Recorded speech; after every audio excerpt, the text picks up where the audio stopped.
Welcome to our September edition of Let's Get Growing. Hopefully our August temperatures are gone.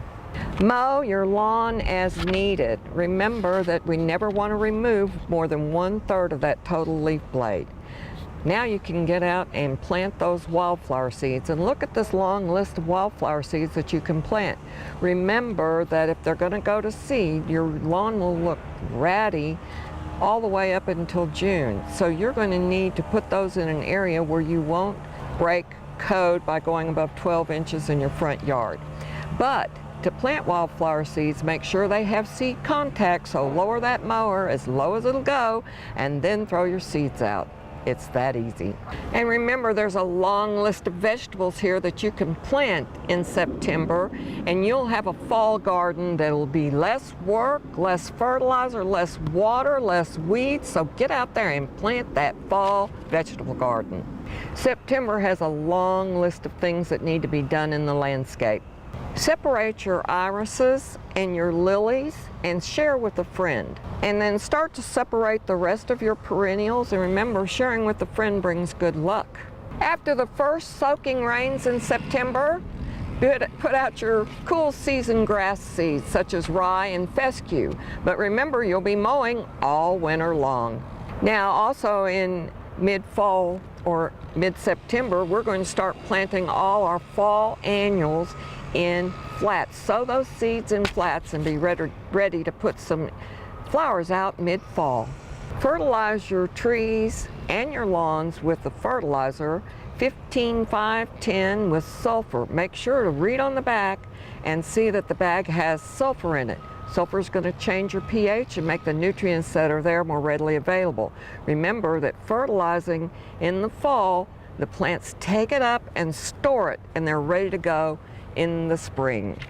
Also, fertilize your caladiums with a 2100 ammonium sulfate, and that's going to make them kick in with those beautiful leaves for the last punch in the fall. You can start pruning, but only take out your dead and diseased wood at this time. We're going to wait a little bit longer to do the major pruning. Also, you can start debudding your chrysanthemums now so that you'll have more blooms. Lightly prune your geraniums and your begonias to rejuvenate them. Also, shear back that salvia so that you'll have beautiful color for the fall. Remove weak and unproductive growth and old blooms from your roses and your crepe myrtles. But remember, we are never going to commit crepe murder and nub those crepe myrtles off. We prune them like trees.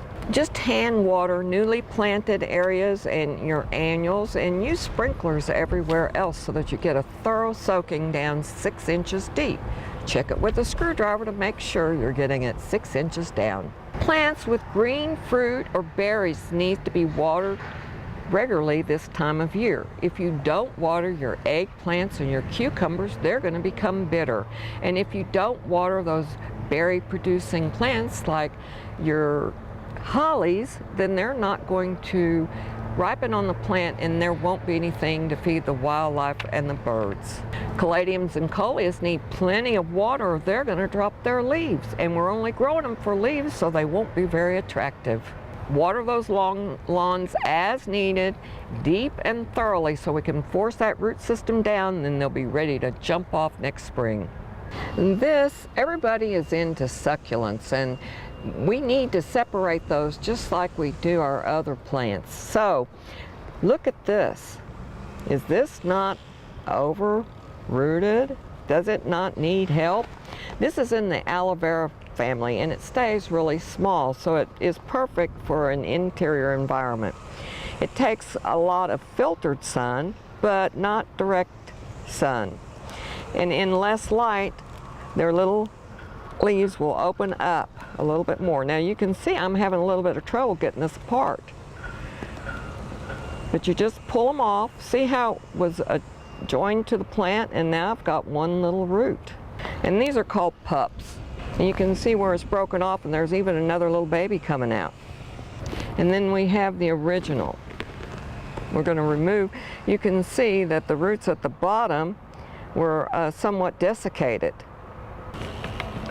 We're going to put the mother plant back in. As you can see, I'm just adding soil to the original container, put a little bit in the bottom, and then fill in around the edges evenly, and you get it right in the middle.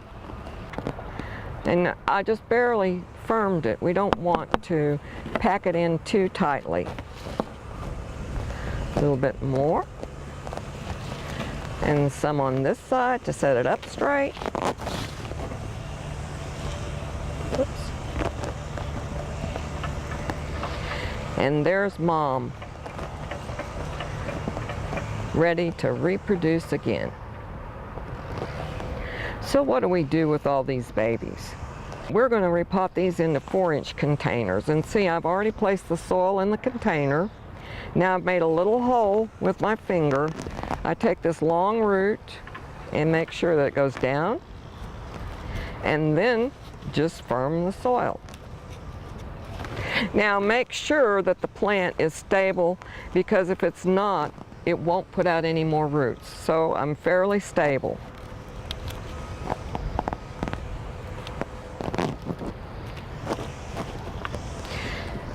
But this one is a little bit more extensive root system. I'm going to pull off anything that's not attached. I'm going to remove a little bit of soil from the container. And I add the root ball and soil.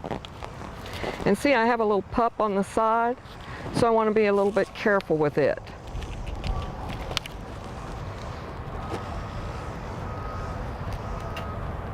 There he is. And as long as we have just a few of the leaves showing, it'll take off. This one has a rather extensive root system. It almost looks like the mom, doesn't it? But once again, see the white roots, the red roots, and then it'll fade to an even darker red. And we put a little bit of soil in the bottom of the container. We place the root ball in, and then we just add soil around the edge. Now we're going to add soil around the root system, and we're going to pack it in, but not push it in too tightly. We just want them stable. And if you pack it too tightly, then you're going to remove all the air pockets and the roots won't be able to breathe. So we want to make sure that the big air pockets are gone, but we leave the soil not packed too tightly. So what do we have?